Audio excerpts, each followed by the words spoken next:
ഇന്ന് നമ്മൾ ഡിസ്കസ് ചെയ്യാൻ പോകുന്നത് നമ്മളുടെ ഫിസിക്സ് ആയാലും എഞ്ചിനീയറിംഗ് ആയാലും അവിടുത്തെ ഫണ്ടമെൻ്റൽ കൺസെപ്റ്റ്സ് ആയിട്ടുള്ള വർക്കിനെ കുറിച്ചുള്ള കുറച്ച് കാര്യങ്ങളാണ് നമ്മൾ ഇവിടെ ഡിസ്കസ് ചെയ്യാൻ ഉദ്ദേശിക്കുന്നത്. അപ്പം what you mean by work? എന്താണ് വർക്ക്? ഒരു വർക്ക് എങ്ങനെ നമുക്ക് പെർഫോം ചെയ്യാം? ഫോർ എക്സാമ്പിൾ നമ്മളുടെ ലൈഫിൽ ഒരു സിറ്റുവേഷൻ തന്നെ എടുക്കാം. നമ്മളൊരു കാറിൽ പോയിക്കൊണ്ടിരിക്കുമായിരുന്നു. കാറൊന്ന് ജസ്റ്റ് ഒന്ന് ബ്രേക്ക് ഡൗൺ ആയി, ഒന്ന് സ്റ്റോപ്പ് ചെയ്തു. കാറൊന്ന് പെട്ടെന്ന് അങ്ങ് സ്റ്റോപ്പായി. അപ്പം നമ്മൾ എന്ത് ചെയ്യും? ജസ്റ്റ് അതിനെ ഒന്ന് തള്ളും, ഇല്ലേ? ഒന്ന് തള്ളും. അപ്പോൾ നമ്മൾ ഒന്ന് പുഷ് ചെയ്യും. ആ പുഷ് ചെയ്യുന്ന ഇഫക്റ്റ് കൊണ്ട് ആ കാർ എന്ത് ചെയ്യും? ജസ്റ്റ് ഒന്ന് മുന്നോട്ട് മൂവ് ചെയ്യും. അപ്പോൾ ഇവിടെ ഞാൻ വർക്കിൻ്റെ കാര്യം പറഞ്ഞപ്പോഴാണ് ഈ ഒരു എക്സാമ്പിൾ എടുത്തത്. അപ്പോൾ ഇവിടെ എന്താണ് വർക്ക്? ഇവിടെ എന്താ വർക്ക് എന്ന് പറയുക? നമ്മൾ ചെയ്ത വർക്ക് എന്താ? നമ്മൾ ചെയ്ത ജോലി അല്ലെങ്കിൽ നമ്മൾ ചെയ്ത വർക്ക് എന്താ? നമ്മൾ ചെയ്ത ആ വർക്കിൻ്റെ ഇഫക്റ്റ് കൊണ്ടാണ് ആ കാർ എന്ത് ചെയ്തത്? മുന്നോട്ട് മൂവ് ചെയ്തത്. ഓക്കെ, അപ്പോൾ ഇവിടെ എനർജി വരുന്നുണ്ടോ? ഇപ്പോൾ ഈ മോഷൻ മീൻസ് എന്താണ്? ഫിസിക്സിൽ മോഷൻ മീൻസ് എന്താ? മൂവ്മെൻറ്റ്, ഇല്ലേ? ഇവിടെ ഈ കാർ മുന്നോട്ട് പോയപ്പോൾ എന്ത് ചെയ്തു? ഈ ഒരു മോഷനൊരു എനർജി ഉണ്ട്, ഇല്ലേ? നമ്മൾ ചെയ്ത വർക്കിൻ്റെ പരിണിത ഫലമായിട്ട് ഈ കാറ് മുന്നോട്ട് പോയി. അപ്പോൾ അവിടെ ഉണ്ടാകുന്ന ആ ഒരു എനർജീനെയാണ് നമ്മൾ ആ കാറിൻ്റെ കൈനറ്റിക് എനർജി എന്ന് പറയും. എന്താണ് പറയുന്നത്? കൈനറ്റിക് എനർജി എന്ന് പറയും. ഓക്കെ, അപ്പോൾ നമുക്ക് രണ്ട് തരത്തിലുള്ള എനർജി അറിയാം. കൈനറ്റിക് എനർജി ഉണ്ട്, പൊട്ടൻഷ്യൽ എനർജി ഉണ്ട്. സ്റ്റേഷനറി ഒബ്ജക്റ്റിലുള്ള എനർജിയാണ് എന്ത്?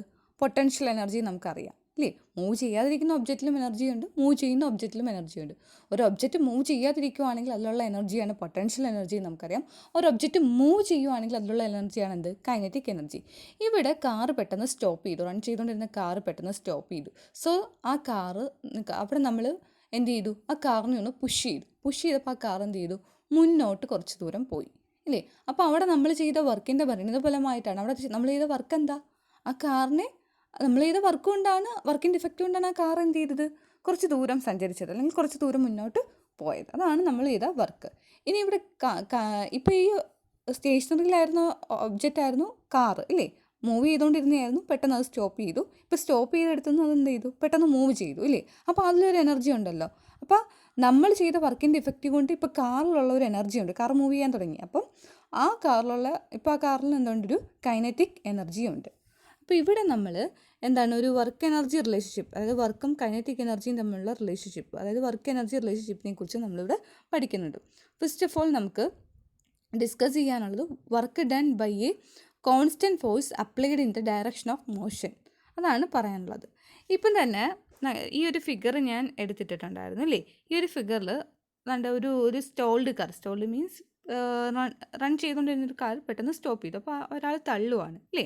അപ്പോൾ ആ കാറിൻ്റെ ഇനിഷ്യൽ പൊസിഷൻ എന്തായിരുന്നു? ഇതായിരുന്നു കാറിൻ്റെ ഇനിഷ്യൽ പൊസിഷൻ. പിന്നെ കാറിൻ്റെ പൊസിഷൻ എന്താ? അതാ ഇവിടം വരെ കാർ എത്തി, ഇല്ലേ? അപ്പം നമ്മൾ ഇവിടെ നമ്മൾ വർക്ക് ചെയ്യാൻ എന്ത് ചെയ്തു? നമ്മളൊരു ഫോഴ്സ് അപ്ലൈ ചെയ്തു, ഇല്ലേ? ഈ കാറിൻ്റെ ഡയറക്ഷൻ ഓഫ് മോഷനിലോട്ട്, അതായത് ഇതാണ് കാറിൻ്റെ ഡയറക്ഷൻ ഓഫ് മോഷൻ. അപ്പോൾ അതിലേക്ക് നമ്മൾ എന്ത് ചെയ്തു? പെട്ടെന്ന് ഇതിവിടെ സ്റ്റോപ്പ് ചെയ്തു. അപ്പോൾ ഈ ഡയറക്ഷൻ ഓഫ് മോഷനിലോട്ട് നമ്മൾ എന്ത് ചെയ്തു? ഒരു ഫോഴ്സ് അപ്ലൈ ചെയ്തു. അപ്പോൾ നമ്മൾ അപ്ലൈ ചെയ്ത ഒരു ഫോഴ്സ്, ഒരു കോൺസ്റ്റൻറ്റ് ഫോഴ്സ്, അതിൻ്റെ ഇഫക്റ്റ് കൊണ്ട് കാർ എന്ത് ചെയ്തു? ഇവിടെ നിന്നിരുന്ന കാറ് എത്ര ദൂരം സഞ്ചരിച്ചത്? ഇവിടം വരെ എത്തി. അതായത് ആ ഒരു ഡിസ്റ്റൻസ് എത്രയാണ്? ഡീന്ന് ഇവിടെ മാർക്ക് ചെയ്ത് വച്ചിട്ടുണ്ട്, അല്ലേ? അപ്പോൾ നമുക്ക് എന്ത് പറയാൻ പറ്റും? ഇതിൽ നിന്ന് നമുക്ക് എന്ത് പറയാൻ പറ്റും? നമ്മൾ ചെയ്ത വർക്കിനെ ആരൊക്കെ ഡിപ്പെൻഡ് ചെയ്യുന്നുണ്ട്? നമ്മൾ ആ ഒരു വർക്ക് ചെയ്യാൻ നമ്മൾ കൊടുത്ത ഫോഴ്സും പിന്നെ ആ വർക്കിൻ്റെ ഫലമായിട്ട് ആ ഒരു ഒബ്ജക്റ്റിന് സ്ഥാനഭ്രംശം ഉണ്ടാവുമല്ലോ, അതായത് പൊസിഷൻ വ്യത്യാസം ഉണ്ടാവുമല്ലോ. അപ്പം പൊസിഷൻ വ്യത്യാസം ഉണ്ടാവുക മീൻസ് അതൊരു പെർട്ടിക്കുലർ ഡിസ്റ്റൻസ് ട്രാവൽ ചെയ്തു, അല്ലേ? അപ്പോൾ ആ ഒരു ഡിസ്റ്റൻസും ഫോഴ്സും ആരെ ഡിപ്പെൻഡ് ചെയ്യും? നമ്മൾ ചെയ്ത വർക്കിനെ ഡിപ്പെൻഡ് ചെയ്യും. ഇപ്പോൾ ഇവിടെ ഒരു കോൺസ്റ്റൻറ്റ് ഫോഴ്സ്, അതായത് ഡയറക്ഷൻ ഓഫ് മോഷനിലോട്ട് ഒരു കോൺസ്റ്റൻറ്റ് ഫോഴ്സ് അപ്ലൈ ചെയ്തപ്പോഴാണ് ഈ കാറ് മൂവ് ചെയ്ത് ഇവിടം വരെ എത്തിയത്, അതായത് ഇത്രയും ഡിസ്റ്റൻസ് ഇത് ട്രാവൽ ചെയ്ത്. അപ്പോൾ ഇവിടെ നമുക്ക് വർക്ക് എന്താണെന്ന് നമുക്കിവിടെ ഡിഫൈൻ ചെയ്യാൻ പറ്റും. ഇവിടെ ഒരാൾ അപ്ലൈ ചെയ്ത ഫോഴ്സ് എഫും ഈ കാറ് സഞ്ചരിച്ച ഡിസ്റ്റൻസ്, അതായത് ഡയറക്ഷൻ ഓഫ് മോഷനിലോട്ട് അപ്ലൈ ചെയ്ത ഫോഴ്സ് ക്യാപിറ്റൽ എഫും ട്രാവൽ ചെയ്ത ഡിസ്റ്റൻസ് ഡിയുമാണെങ്കിൽ ഇവിടുത്തെ വർക്ക് ഡൺ, അതായത് വർക്ക് ഡൺ ഡബ്ല്യു എന്ന് പറയുന്നത് is a product of F and D ആയിരിക്കും. ഓക്കെ, അതാണ് ഇവിടെ ഡിഫൈൻ ചെയ്തിരിക്കുന്നത്. If a constant force of magnitude F is applied to the direction of motion of an object, and if that object moves a distance d, then we define the work W performed by the object. W performed by the force of the object to be W is equal to capital F into capital F into D. ഇവിടെ capital F ഫോഴ്സും D എന്ന് പറയുന്നത് ആ ഡിസ്റ്റൻസുമാണ്. Okay, ഇനി common units ആണ്. വർക്കിന് നമുക്ക് കുറേ യൂണിറ്റ്സ് നമുക്കറിയാം അല്ലേ. അപ്പം 3 സിസ്റ്റത്തിൽ തന്നിട്ടുണ്ട്. അതായത് സിസ്റ്റം ഓഫ് യൂണിറ്റ്സ്, അതായത് ഇൻ്റർനാഷണൽ സിസ്റ്റം ഓഫ് യൂണിറ്റ്സിൽ പറയുന്നുണ്ട്. പിന്നെ എന്താ CGS സിസ്റ്റം. CGS എന്ന് വെച്ചാൽ സെൻറ്റിമീറ്റർ ഗ്രാം സെക്കൻഡ് സിസ്റ്റം. പിന്നെ അടുത്ത സിസ്റ്റം എന്ന് പറഞ്ഞാൽ BE system. BE system means British engineering system. അപ്പോൾ ഈ 3 സിസ്റ്റത്തിലും നമ്മളുടെ വർക്കിൻ്റെ യൂണിറ്റ്സ് ആണ് പറയുന്നത്. നമുക്കറിയാം വർക്ക് എന്ന് പറയുന്നത് ഇപ്പോൾ എന്താണെന്ന് നമുക്കറിയാം. ഫോഴ്സ് ഇൻറ്റു ഡിസ്റ്റൻസ് ആണ് വർക്ക് എന്ന് നമുക്കറിയാം ഇല്ലേ. അപ്പോൾ SI യൂണിറ്റ് ആണെങ്കിൽ ഫോഴ്സിൻ്റെ യൂണിറ്റ് ന്യൂട്ടനും ഡിസ്റ്റൻസിൻ്റെ യൂണിറ്റ് മീറ്ററുമാണ്. സോ വർക്കിൻ്റെ യൂണിറ്റ് എന്ന് പറയുന്നത് ജൂൾ എന്നാണ്. SI സിസ്റ്റത്തിൽ വർക്കിൻ്റെ യൂണിറ്റ് എന്താ? Joule, JOULE. ആ നമ്മൾ ഡിനോട്ട് ചെയ്യുന്ന ലെറ്റർ ക്യാപിറ്റൽ J ആണ്. ഇനി CGS സിസ്റ്റത്തിൽ ഫോഴ്സിൻ്റെ യൂണിറ്റ് ഡൈൻ, DYN വെച്ചിട്ടാണ് ഡിനോട്ട് ചെയ്യുന്നത്. ഡിസ്റ്റൻസിൻ്റെ യൂണിറ്റ് സെൻറ്റിമീറ്റർ, CM. അങ്ങനെയാണെങ്കിൽ CGS സിസ്റ്റത്തിൽ വർക്കിൻ്റെ യൂണിറ്റ് എന്ന് പറയുന്നത് എർഗാണ്. ഓക്കെ, അതുപോലെ ബ്രിട്ടീഷ് എഞ്ചിനീയറിംഗ് സിസ്റ്റത്തിൽ ഫോഴ്സിൻ്റെ യൂണിറ്റ് പൗണ്ടാണ്, IB വെച്ച് ഡിനോട്ട് ചെയ്യും. പിന്നെ ഡിസ്റ്റൻസിൻ്റെ യൂണിറ്റ് ഫൂട്ടാണ്, ഇത് FT വെച്ചിട്ട് ഡിനോട്ട് ചെയ്യും. ആൻഡ് ബ്രിട്ടീഷ് എഞ്ചിനീയറിംഗ് സിസ്റ്റത്തിൽ വർക്കിൻ്റെ യൂണിറ്റ് എന്ന് പറയുന്നത് ഫൂട്ട് പൗണ്ടാണ്, അത് FTIB ആണ്, FT-IB ആണ്. ഇനി നോക്കിയേ, ഇതിൻ്റെ കൺവേർഷൻ ഫാക്ടേഴ്സും കൂടി നിങ്ങളൊന്ന് മനസ്സിലാക്കി വെച്ചാൽ കൊള്ളാമായിരുന്നു. അതായത് 1 ന്യൂട്ടൺ എന്ന് പറയുന്നത് which is equal to 10⁵ dyne ആണ്, which is approximately equal to 0.225 IB ആണ്. Okay, and 1 joule is equal to 10⁷ erg ആണ്, which is approximately equal to 0.738 feet IB ആണ്. Okay, and 1 IB is approximately equal to 4.45 newton ആണ്. And 1 feet IB is approximately equal to 1.36 joule ആണ്, which is equal to 1.36 into 10⁻⁷ erg. Okay, അപ്പോൾ ഇനി just നമുക്ക് എന്താണ് കൺവേർഷന് വേണ്ടിയിട്ട് ഈ കുറച്ച് കാര്യങ്ങൾ, ഈ കൺവേർഷൻ ഫാക്ടേഴ്സൊക്കെ നിങ്ങളൊന്ന് കാണാതെ അറിഞ്ഞാൽ അത്രയും നല്ലത്. ഓക്കെ, ഇനി നമുക്കൊരു 3 പ്രോബ്ലംസ് ഉണ്ട്. അപ്പോൾ അതിലേക്ക് പോവാം.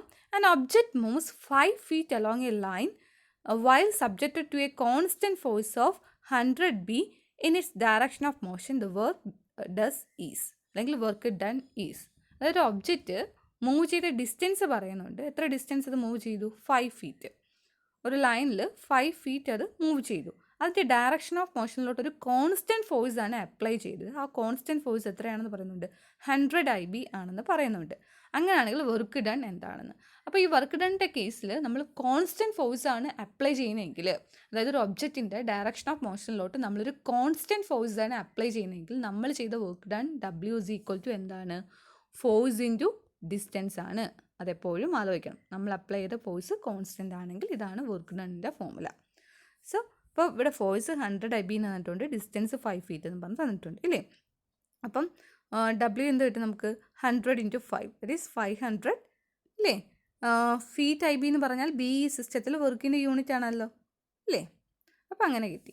ഇനി ഫൈൻഡ് ദ വർക്ക് ഡൺ. അടുത്ത ക്വസ്റ്റ്യൻ നോക്കാം. Find the work done by an object along a line while subjected to a constant force of 4 Newton in its direction of motion. അതായത് എന്താണ് പറയുന്നത്?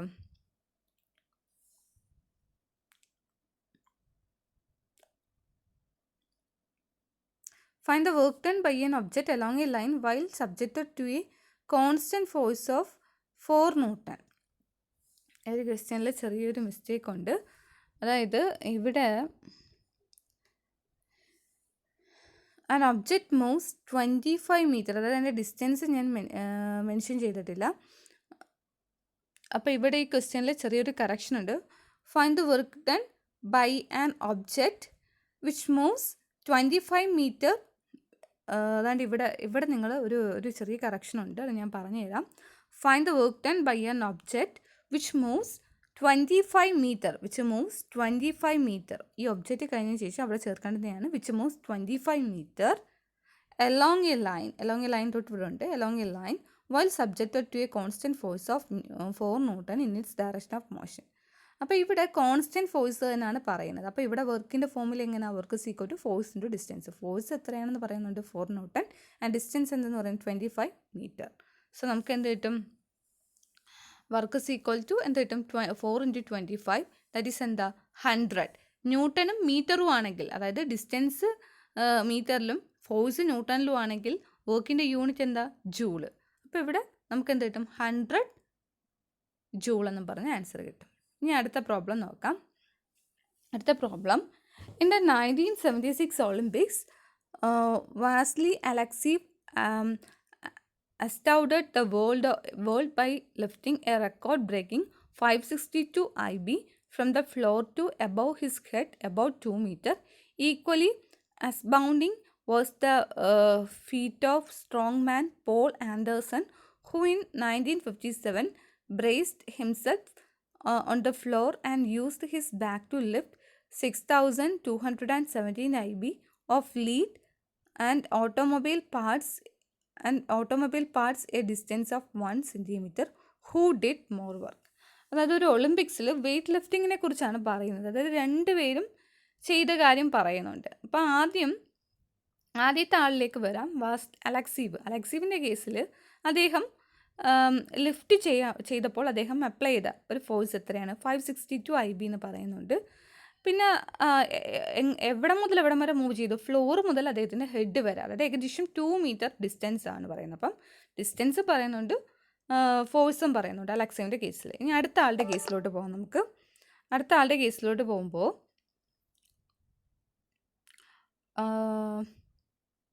ആൻഡേഴ്സൻ്റെ കേസിലോട്ട് വരുവാണെങ്കിൽ അദ്ദേഹം അപ്ലൈ ചെയ്ത ഫോഴ്സ് പറയുന്നുണ്ട് 6,217 IB ആണ്. എന്താണ്, അദ്ദേഹം ഓട്ടോമൊബൈൽ പാർട്സാണ് ലിഫ്റ്റ് ചെയ്തത്. അപ്പോൾ ഡിസ്റ്റൻസ് പറയുന്നുണ്ട്, ഉയർത്തിയ ഡിസ്റ്റൻസ് പറയുന്നുണ്ട് ആൻഡ് 1 സെൻറ്റിമീറ്റർ. ഇവരിൽ ആരാണ് ഏറ്റവും കൂടുതൽ വർക്ക് ചെയ്തത് എന്നാണ് പ്രോബ്ലം. അപ്പോൾ ഇവിടെ ഏത് ഫോർമുല? ഇവിടെ ഇവർ രണ്ടുപേരും അപ്ലൈ ചെയ്ത ഫോഴ്സ് പറയുന്നുണ്ട്. സോ ഈ ഒരു ത്രൂ ഔട്ട് ഈ ഒരു ഡിസ്റ്റൻസിൽ 2 മീറ്റർ ആയിക്കോട്ടെ 1 സെൻറ്റിമീറ്റർ ആയിക്കോട്ടെ, ഓരോരുത്തരും അവർ അപ്ലൈ ചെയ്ത ഫോഴ്സ് ഇവിടെ പറയുന്നുണ്ട്. അതായത് ഒരു കോൺസ്റ്റൻറ്റ് ഫോഴ്സാണ് ഇവരുടെ ഈ വർക്കിനിടയിൽ ഇവർ അപ്ലൈ ചെയ്ത ഫോഴ്സ്, അതായത് ഡയറക്ഷൻ ഓഫ് മോഷനിൽ ഇവർ അപ്ലൈ ചെയ്ത ഫോഴ്സ് എല്ലാം ഒരു constant ഫോഴ്സാണ്.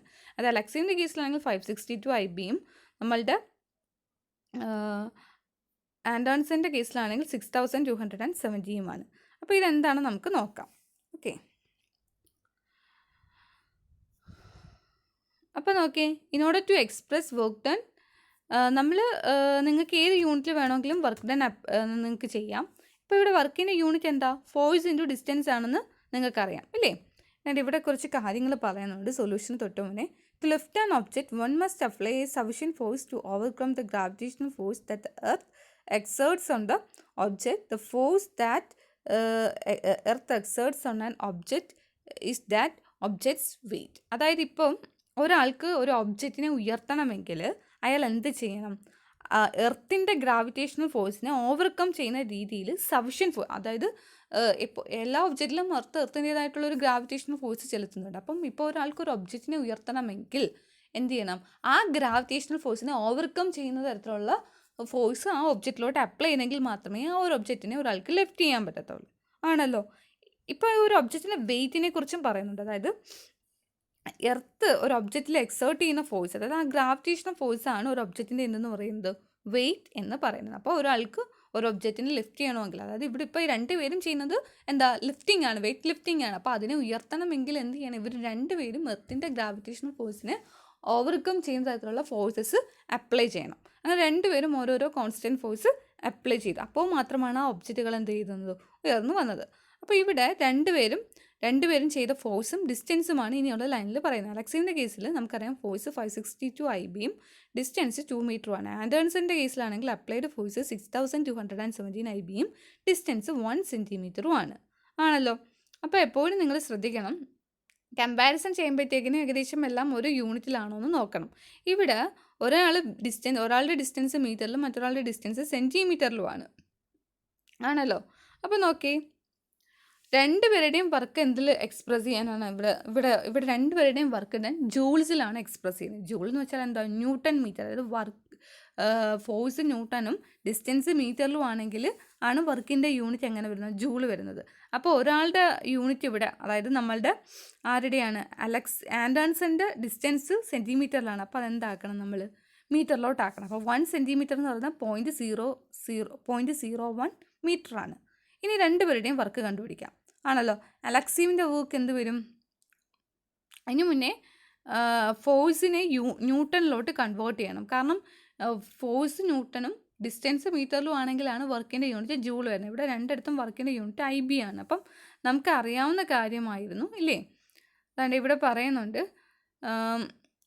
1 newton is approximately equal to എന്താണ് 0.225 IB എന്ന് പറയുന്നുണ്ട് ആണല്ലോ. അല്ലെങ്കിൽ ഇവിടെ പറയുന്നുണ്ട് 1 IB is approximately equal to 4.45 newton എന്ന് പറയുന്നുണ്ട്. അപ്പോൾ നമുക്കത് തന്നെ ഉപയോഗിക്കാം. ഒരു IB എന്ന് പറയുന്നത് എന്താ, 4.45 ന്യൂട്ടൺ ആണ്. അപ്പോൾ ഇവിടെ 562 IB എന്ന് പറഞ്ഞാൽ എന്താ, അതിനെ ന്യൂട്ടണിലോട്ട് കൺവേർട്ട് ചെയ്യുന്നത് എന്ത് ചെയ്യണം, 562നെ, കാരണം 1 IB എന്ന് പറഞ്ഞാൽ 4.45 ന്യൂട്ടൺ ആയതുകൊണ്ട് 562 IBനെ ന്യൂട്ടണിലോട്ട് കൺവേർട്ട് ചെയ്യാനായിട്ട് 562നെ എന്തുകൊണ്ട് മൾട്ടിപ്ലൈ ചെയ്യണം, 4.45 കൊണ്ട് മൾട്ടിപ്ലൈ ചെയ്യണം. അപ്പോൾ നമുക്ക് 2500 ന്യൂട്ടൺ എന്ന് പറഞ്ഞാൽ അപ്രോക്സിമേറ്റ്ലി കിട്ടും. സിമിലർലി 6217 IBനെ നമുക്ക് ന്യൂട്ടണിലോട്ട് കൺവേർട്ട് ചെയ്യണം. 1 IB എന്ന് പറയുന്നത് എന്താണ്, 4.45 ന്യൂട്ടൺ ആണ്. അപ്പം 6217 IBനെ ന്യൂട്ടണിലോട്ട് കൺവേർട്ട് ചെയ്യാൻ അതിനെ എന്ത് ചെയ്യണം, 4.45 കൊണ്ട് മൾട്ടിപ്ലൈ ചെയ്യണം. അപ്പം മൾട്ടിപ്ലൈ ചെയ്യുമ്പോൾ നമുക്ക് 27,900 ന്യൂട്ടൺ എന്ന് പറഞ്ഞ് കിട്ടും. ഓക്കെ, അപ്പോൾ ഇപ്പോൾ ഇവിടെ എല്ലായിടത്തും ഫോഴ്സ് ന്യൂട്ടണിലുമായി, ഡിസ്റ്റൻസ് മീറ്ററിലുമായി. ഇനി അലക്സീവിൻ്റെ വർക്ക് നോക്കാം. അലക്സീവിൻ്റെ വർക്കിൽ ഫോഴ്സ് 2500ഉം ഡിസ്റ്റൻസ് 2 ആണ്. അപ്പം അലക്സീവിൻ്റെ വർക്ക് 5000 ജൂൾ എന്ന് പറഞ്ഞ് കിട്ടും. ഇനി ആൻഡേഴ്സൻ്റെ വർക്കിലോട്ട് വരുവാണെങ്കിൽ അദ്ദേഹത്തിൻ്റെ ഫോഴ്സ് 27,900 ന്യൂട്ടൺ ആണ്. അദ്ദേഹത്തിൻ്റെ ഡിസ്റ്റൻസ് 0.01 മീറ്റർ ആണ്. അപ്പം വർക്ക് എന്ന് പറയുന്നത് നമുക്ക് എന്ത് കിട്ടും, 279 ജൂൾ എന്ന് പറഞ്ഞ് കിട്ടും അല്ലേ. മൾട്ടിപ്ലൈ ചെയ്ത് പോയിന്റ് മാറ്റുമ്പോൾ നമുക്ക് 279 ജൂൾ എന്ന് പറഞ്ഞ് കിട്ടും.